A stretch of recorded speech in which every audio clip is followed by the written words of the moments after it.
So today my guest is my dear colleague, Miss Celine Montefusco. Welcome to Salah. I'm very happy to see you also in winter time. Could you tell us something about yourself, please? All right, sure. So I am the Director of E-commerce and Digital Marketing for Orascom Hotels. It's been 14 years I work with the company. And before that, I have a bit unusual profile, let's say, and career path. I am French. I grew up in Germany. I studied in France, in Paris, in a business school. And I was interested about traveling. And I started to work as a self-employed consultant for French companies to support them in international markets. And I was interested to go to America, so I based myself in California, and I lived there for 5 years, going back and forth. And I supported the French companies, and this was in 1990, so there was no internet, or not in Europe at least. And we were doing market studies and research for these companies to support them to sell on the American market. Then I extended this to the Asian market, and I was combining, the willingness to travel and discover new countries with these marketing activities. So I went to China, I went to Hong Kong, I went to Thailand, I went after to India, Nepal, different countries. And it was like a one-year tour, combining this work and traveling throughout Asia. Then when I came back to Europe, I worked for 3 years in a shoe manufacturing company, so completely different. And I was the export manager for the German-speaking market in Germany, Switzerland, Austria. And I developed selling French shoes into German markets. French shoes? Yes, French shoes. Not branded ones, so it was, they had a brand, of course, but not famous one. So it was a bit challenging, especially that the competition is Italian shoes, which is very famous in the world, and in Germany was working better. But I did succeed to increase the business in this market, and then after the company went bankrupt, so I stopped working. After that, I changed again completely life and work experience. I went to Thailand. I worked there first as a guest relation in a hotel, just to change completely life and the location. And then I discovered diving, and I became really passionate about diving, and I became a diving instructor. And for 3 years, I worked as a diving instructor in Thailand. Then the destiny changed again my life. I won a plane ticket to Madagascar. I went to Madagascar. I met my husband there, who had a diving center. I started to work with him, but not only as a diving instructor, we managed a diving center together. And he was a very amateurial business, so we started to develop. I went to hotels to contact them, to try to have access to the guests to sell the diving activity. Then we went to trade shows in France, in Italy, in Germany, all the major diving trade shows to get business with travel agents specialized in diving. And then we made a website, and this is my first contact with the internet world. And I said, we make a website, we need to be on the search engine, we need to be found by anyone so they can book directly with us. So this is where my e-commerce activity started. After 3 years in Madagascar, I was pregnant. We went back to France to give birth. And in that time, there was a political turmoil in Madagascar. So we couldn't go back there. It was like a big crisis. And we waited for a few months, and the situation didn't get better. So we said, okay, we need to find a job now. With a small baby just born, was a bit difficult. And we got an opportunity in Egypt to work with a diving center. We did that for a few months just as an instructor, and then we became partner. We invested in this diving center, and we decided to remain. And this is how I landed in Hurghada, in Egypt. Okay, and that was in 2001, when my son was born. We worked in this diving center for a couple of years, and then I wanted to change a bit activity, and the diving in Egypt is completely different than Madagascar. It's very big business with a mass market. You have boats with 20, 30 guests every day, so it was completely different, and I didn't enjoy it that much anymore. And I had an opportunity by meeting, maybe you remember him, Claude Chenet, who was at that time the head of operations of all hotels in Orascom. And we met, and I made him a case study about the hotels in El Gouna, and I told him there is a lot of problems with the website, with the e-commerce, with the distribution, with the display, with the reviews, and all these things. And he told me, okay, I will hire you, and that's how I became e-commerce manager for Orascom Hotels in '99. So where are we now as e-commerce and marketing as well? Depending the industry and the companies, of course, the part of e-commerce in a department can cover different activities.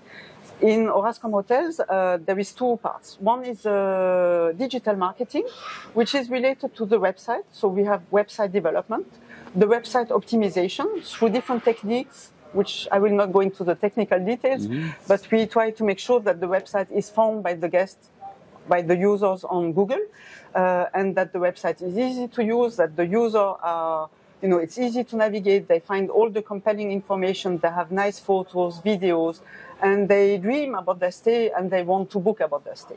The final goal is, of course, the booking, which we prefer it's made directly on the website because this is where we make the most revenue. Search engine marketing is part of digital marketing. So this is paid activities where we do advertising on the Google platforms, which is Google Search, Google Display Network. On different websites, you will see banners where you say, come and stay in Havana Salalah, come and stay in El Gouna, come and stay in Montenegro, etc., with nice images.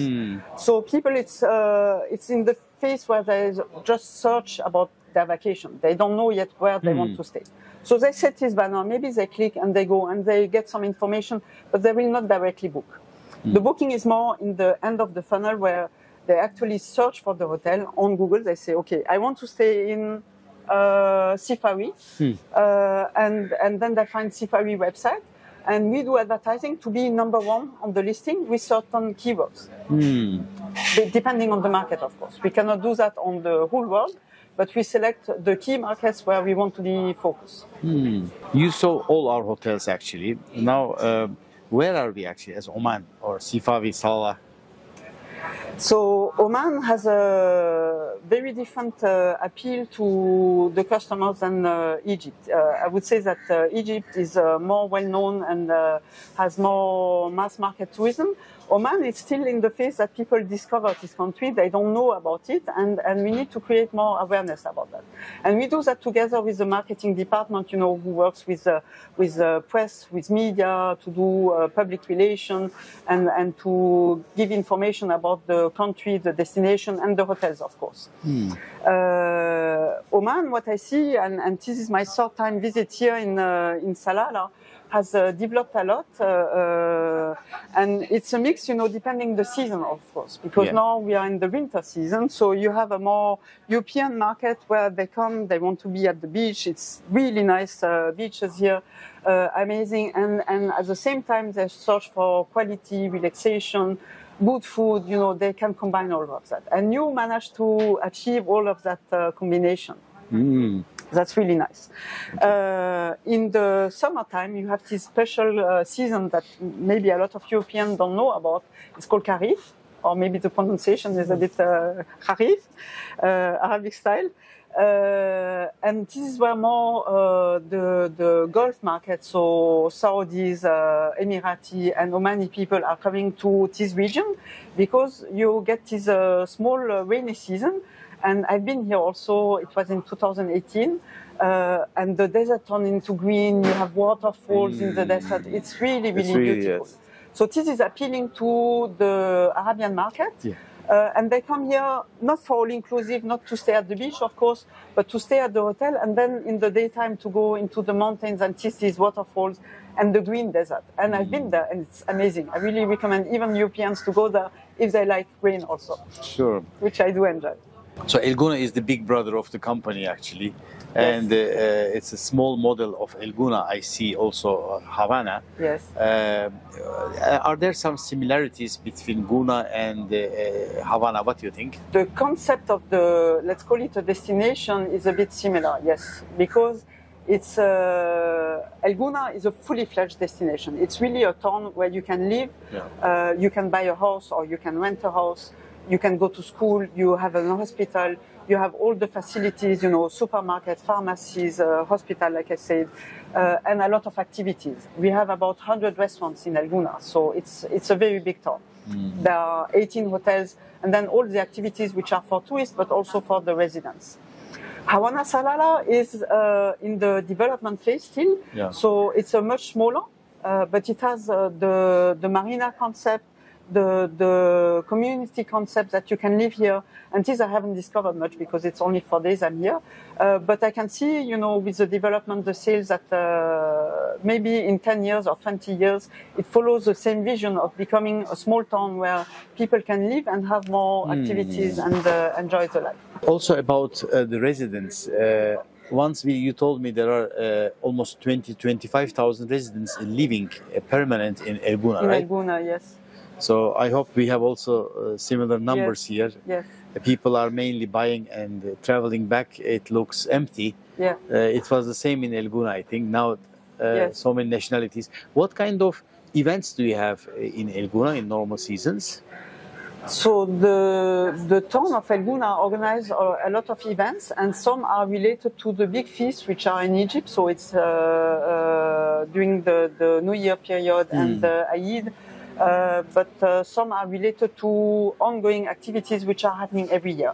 We just had, for example, the half marathon in El Gouna, which became very popular not only in Egypt but also outside of Egypt. People are coming to El Gouna to run this marathon. And they cater to all the age groups and the levels of runners, because you have, for small families and kids, the 2.5 kilometers, then you have the 7 kilometers, the 15 kilometers, and the 25 kilometers. And it's a full day event, of course, and then after they do some other activities and sports. Then El Gouna is famous for 3 major events. One is the Gouna Film Festival, which this year has been postponed because of the situation in Gaza, Palestine. In Gaza, sorry, in Palestine, and they didn't want to show off red carpet and people well dressed and cinema with this event happening there. So maybe it will happen, you know, sooner or later. They just postpone it. They haven't fixed the date yet. But it's a very big international event, and you have movie stars, mostly from the Middle East, but also from other countries coming to Egypt. And what people don't know so much about this film festival, it's attracting, it's the purpose is the cinema for humanity. So they talk about movies which are not just like action movie or comedies or drama movies. They talk more about social life, and there is a lot of movies and presenters, you know, they do workshops to help new filmmakers to learn about filmmaking. They do workshops about the women in the cinema, about you know, minor communities. For example, in Afghanistan, you know, the problems they have with religions, with women, etc. And they make movies about that. And these are the type of movies they feature. Okay. So it's a more engaged cinema. There was also one live broadcasting from Metropolitan. Yes, this was happening on a regular basis with the New York Met Opera. Was really nice, and this was sponsored by Mr. Sawiris. Really? It stopped after the COVID and didn't start again. But Mr. Samir has a strong love about music. I think you know. Yeah. And in Andermatt there is this big theater where they have a concert hall, and there is a plan to have a concert hall like that also in El Gouna. And I really wish this would happen, because I'm also a music lover, so I would love to have these concerts happening in El Gouna. There was also cable park. Yes, the cable park still existing. Yes, of course. It's a very good activity for both the Gouna community and the tourists, because Gouna is very famous for the kite surf. But when you have no wind, you cannot kite surf. So the cable park is a variety of, you know, surfing water sports, where you are pulled by a cable and you just wake on a lagoon. Exactly. So when there is no wind, you can go to the cable park. Cable power. Thank you for coming. These are my questions. Thank you. Thank you very much, Mehmet.